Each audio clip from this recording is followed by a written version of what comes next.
Buhay ng dating Pangulo kabilang ang pagharap sa sakit. Ikinuwento ng mga malalapit sa kanya. Pero ano ba talaga ang pinaka-maaalala nila kay Noy Noy? Saksi si Sandra Aguinaldo. Ako, si Benigno Aquino III, ay temtem kong pinanunumpahan, natuto pa rin ko ng buong katapatan at sigasig ang aking mga tungkulin bilang Pangulo ng Pilipinas. Bago maging Pangulo ng Bansa, si Benigno Simeon Aquino III, isa munang anak, kapatid, tiyuhin na para na ring ama sa 8 pamangkin. Kaya nga kahit itong Father's Day, dinalaw si Noy Noy ng kanyang pamangking si Miguel Aquino Abellada.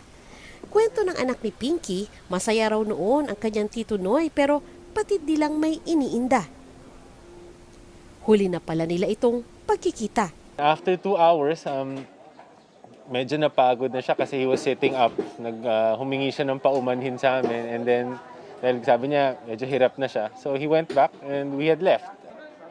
Sa unang bahagi pa lang daw ng taon, nagdadialysis na ang kanyang tito dahil sa renal disease na epekto ng diabetes. Pero sa huling linggo bago pumanaw, 2 beses hindi nakapag-dialysis ang dating Pangulo. Sayang dahil naghahanda na raw sana siya para sa kidney transplant. I think he was really feeling weak and the drive to Makati Med was very taxing. Kasi ano yan he's in Times Street so it would take him maybe 2 hours back and forth. Lagi namang kasama ni Noy Noy ang long-time driver na si Nori Mariano. Pagising daw niya, alas 5 na umaga kahapon, kinumusta niya ang dating Pangulo sa 2 bantay na nasa labas ng kanyang kwarto. Sabi ng nagbabantay, okay naman, hindi naman nagbaser. Si Yoli nagbilin daw yata sa kanya yung pinakayaya niya na magbe-breakfast siya ng umaga. So pinasukan niya, tatanong niya sana kung ano yung breakfast niya. Ngayon, biglang lumabas. Pinuntahan ako ni Yoli, sabi niya, Kuya Nori, baka pwedeng puntahan mo si Sir kasi kung paano ko siya iniwan kagabi, ganun din yung ngayong umaga.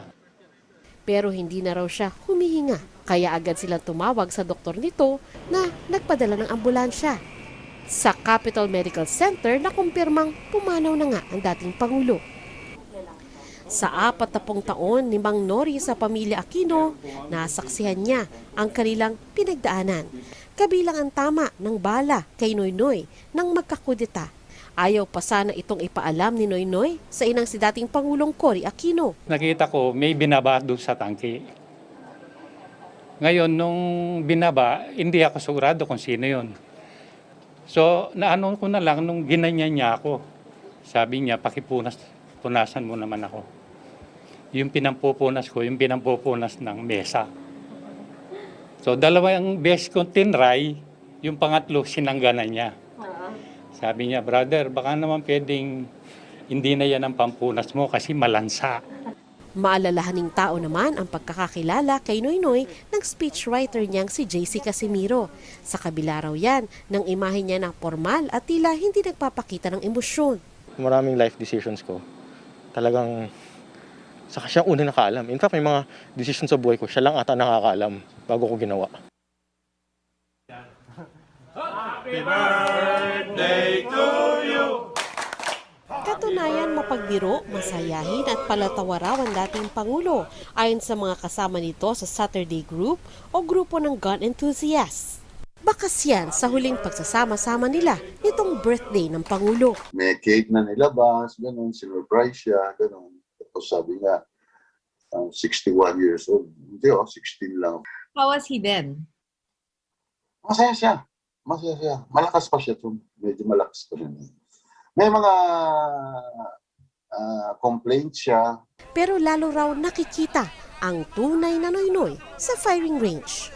Ang sabi nga niya, ang nagwawagi ay hindi umaayaw. Ang umaayaw ay hindi nagwawagi. Sabi ng mga iba, Hoy, magaling lang yan kasi presidente. Hindi, magaling talaga siya.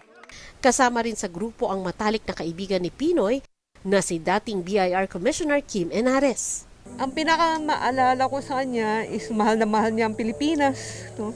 Saka ang maalala ko sa kanya yung ginagawa niya kung ano yung tama. Yun. Sorry. Yun. Wala na si Noynoy Aquino. Pero dahil sa mga nagmamahal, nananatiling buhay ang kanyang magagandang alaala.